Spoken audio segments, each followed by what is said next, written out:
A billionaire stands at his son's grave. But the whisper of a child changes everything. The wind screamed across Evergreen Hills Cemetery, slicing through the air with icy fingers. Snowflakes swirled like lost souls over the polished marble headstones.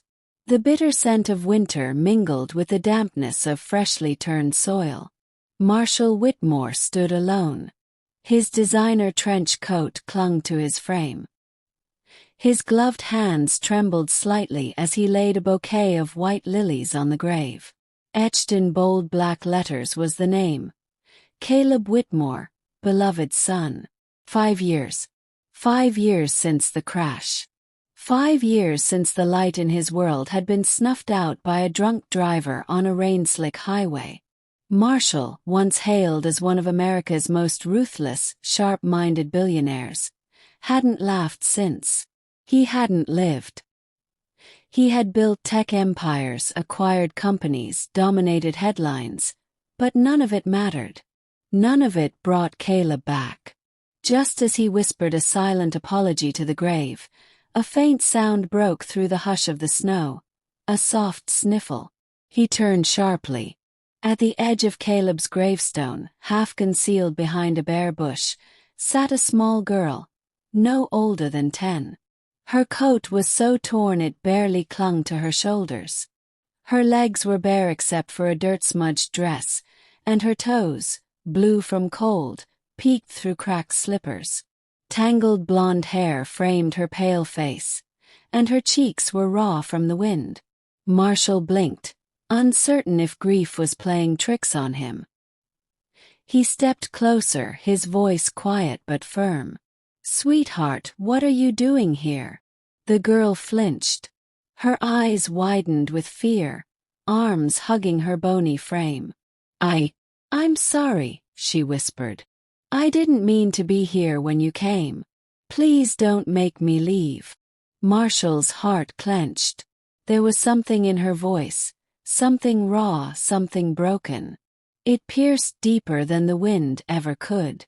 "You're not in trouble," he said gently, kneeling to her level. "But this place isn't safe in this weather. What's your name?" She hesitated. "Sophie. Sophie Grant."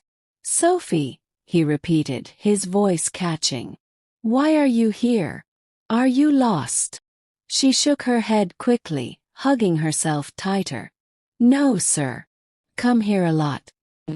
I talked to Caleb." Marshall's blood ran cold. "You knew my son." Sophie nodded slowly, her eyes glossy with tears. "He was my friend." Friend. Marshall's mind reeled. Caleb had never spoken of her. But after his death, Marshall had discovered parts of his son's life that surprised him. Journal entries filled with empathy, stories from teachers about his compassion. "How did you two meet?" he asked. She bit her lip, then spoke so softly it almost disappeared into the wind. "The park near the school. He used to bring me sandwiches. Sometimes juice. He'd sit and talk to me. He said I mattered when nobody else did." Marshall's vision blurred. His son had done what he hadn't. He had seen someone the world ignored. He shrugged off his coat and gently placed it around her trembling shoulders. The fabric swallowed her, but she clutched it like it was the most precious thing in the world. "Where are your parents, Sophie?" he asked. Her expression dimmed. "My mom, she got real sick. Then she went to sleep and didn't wake up. My dad left. Said he couldn't do it anymore." Marshall's jaw clenched. "You've been on your own since then." She nodded. "I sleep in an old church bus behind Trinity Grace Chapel. It's not so bad. When it rains, I curl up under the seats." He wanted to scream, wanted to rage at the world for letting this happen to her. But instead, he forced calm into his voice. "Why do you come here?" Sophie looked up at him, eyes wide, glistening with unshed tears. "Because before he died, Caleb told me if I ever needed help, And I got too scared to keep going. I should find his dad. Her voice broke. He said you'd help me. Marshall's chest heaved. The breath left his lungs like a punch to the ribs. For 5 years he'd drowned in guilt, believing there was no way to make anything right again. Yet his son, his beautiful brave boy, had believed in him until the very end. He reached for Sophie's tiny frozen hands and held them firmly. "You're coming with me," he said, his voice thick with emotion. "No more hiding in buses. No more cold nights. You're not alone anymore." Sophie blinked. "But why?" "Because you mattered to Caleb," Marshall whispered. "And that means you matter to me." Without a word, she threw herself into his arms. And for the first time in years, the billionaire who had lost everything felt something return. Something warm. Something real. The sprawling mansion, once silent and cold, now echoed with soft footsteps and quiet laughter. Marshall sat in his home office, reviewing quarterly reports, when a knock came at the door. "Come in." Sophie peeked inside, her hair neatly combed, dressed in warm clothes that actually fit her now. Soft pink leggings, a cozy wool sweater, and socks with tiny stars on them. She clutched a coloring book in one hand and a mug in the other. "I made you tea," she said shyly, walking toward his desk. Marshall's lips twitched into a smile, the first genuine smile that had touched his face in years. "You made this." She nodded. "Mrs. Harper showed me how." Mrs. Harper, the housekeeper, had taken to Sophie like a grandmother, spoiling her with hot cocoa, bedtime stories, and endless affection. Marshall took the mug and took a sip. Too much sugar. Sophie curled up on the bed, slightly burnt, hugging one of Caleb's old stuffed bears. But he'd never tasted anything more perfect. The room had been untouched for years. "Thank you, Sophie." But she had asked Marshall if she could stay by the chair, to be close to the boy who had once shared his sandwiches and kindness with her. "Of course." Marshall stood in the doorway, down at the watching floor, her sleep, voice barely audible. The grief in his chest hadn't disappeared. "Am I staying here forever?" But now something else lived there too. Marshall's heart cracked wide open. He walked to Caleb's desk, rounded the desk, and there it knelt in front of her. The old leather journal Caleb always carried. She nodded slowly. Marshall had never been able to bring himself to read it, safe, but now he did. He gently tucked a strand of hair behind her ear. "There's a girl in the park." "Then yes, she looks invisible to the world now." I gave her half my arms around his neck. She smiled, and for a long moment, made my whole day better. Neither of them moved. "I think she needs someone to believe in her." He held her close and whispered, "I want to be that person." "You saved Marshall's me vision too, blurred Sophie. As he closed the journal. "You don't even know it, Sophie, but you did." Peacefully asleep under a soft blanket. His son had believed in kindness. And now, Marshall would carry that torch forward. The morning sun streamed through the windows of the grand dining room. Sophie sat across from Marshall, her tiny legs swinging nervously beneath the chair as she nibbled at her toast. She was starting school today. Private, prestigious, and overwhelmingly intimidating. "You don't have to be scared," Marshall said, gently pouring syrup over her pancakes. "I'll be right outside if you need me. And Mrs. Harper packed your lunch. Extra strawberries, just how you like them." Sophie looked up, her eyes wide. "What if they don't like me?" Marshall paused, then leaned closer. "If they don't see how wonderful you are, that's their loss. You just be yourself." She gave him a shaky smile. "Okay, I'll try." Sophie walked through the pristine halls of her new school, her fingers clutching the straps of her backpack like a lifeline. The children wore crisp uniforms and carried designer lunchboxes. Whispers followed her. "That's the girl Mr. Whitmore adopted. From the street, I heard. She lived in a shelter, can you imagine?" Sophie's ears burned. She kept her head down and found her classroom. But when the teacher introduced her to the class, only one person smiled back, a boy with wavy hair and braces who moved his backpack so she could sit next to him. "Hey," he whispered. "I'm Liam. Wanna share my markers?" She blinked. "Okay." Just like that, the weight in her chest lifted, if only a little. Back at the estate, Marshall scrolled through his phone. The news had broken. Billionaire Marshall Whitmore adopts orphan girl found at son's grave. Photos of Sophie, blurred but still recognizable, were circulating online. People were divided. Some praised his compassion. Others questioned his motives. There were interviews, podcasts, hateful comments. Is this just a PR stunt for sympathy?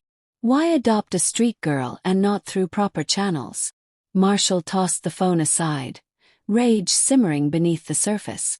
Sophie was in the next room, coloring with Liam, who had come over after school. Marshall walked in and crouched beside her. Hey, how was your day? She looked up, smiling. I made a friend. That's wonderful. He paused. Some kids said things about me. But Liam said they're just jealous because I live in a castle now. Marshall chuckled, ruffling her hair. Well, he's not wrong. He watched her for a moment. You're going to hear things. Some not so nice things. But you don't ever have to prove yourself to anyone, okay? You're exactly where you're meant to be. Marshall sat in his study, staring at a stack of unopened envelopes. They were letters Sophie had written to her mom, never sent, just tucked away in a shoebox under her bed at the shelter. Mrs. Harper had found them while unpacking her things. He picked up the top one. Dear Mom, today I waited in the park again. I thought maybe you'd come back. I miss you a lot. I'm trying to be brave. There's a boy here who gave me food. He said his name is Caleb. He reminds me of how you used to smile at me. Maybe he's an angel. Love, Sophie. Marshall wiped a tear. In that moment he knew. This wasn't charity. This was destiny. The next few weeks passed quietly at the Langston estate. Marshall had arranged for Sophie's school admission, her clothes, books, and even a little art corner in the sunroom where she could sketch, something she loved doing with chalk on the sidewalk. For the first time in years, the mansion echoed with laughter. And it wasn't hollow. Sophie had unknowingly brought color to a world that had long turned gray. One morning, while Marshall was going through old photo albums, Sophie sat across from him on the couch. She was looking through one of Nathan's sketchbooks, the ones Marshall had preserved like fragile glass. Nathan liked drawing trees, she whispered, flipping a page. They're all bent, though. Like they were sad. Marshall paused. He used to say even trees carry weight. Sophie nodded, tracing one sketch with her finger. I used to draw angels, and hide them, like they could protect me. He looked at her, really looked. So small, so kind, so broken. Yet somehow whole in a way he wasn't. Suddenly she asked, Mr. Langston, why didn't you ever have more kids? The question caught him off guard. He stared ahead, the silence stretching. After Nathan, I couldn't. I didn't want to risk losing another. Sophie leaned closer. But what if someone came along who needed a dad? Marshall met her eyes. Dark, hopeful, searching. Something inside him cracked. Not painfully, softly. Then maybe, he said quietly, God was giving me another chance. That night, as Marshall walked past her room, he heard a soft sound, a whimper. A dream turned bad. He opened the door and found Sophie curled in a tight ball, tears on her cheeks. Shoo, it's okay, he said gently, kneeling beside her. I was dreaming of the shelter, she whispered. Of being left again. You're not there anymore, he said firmly. You're not alone. Not anymore.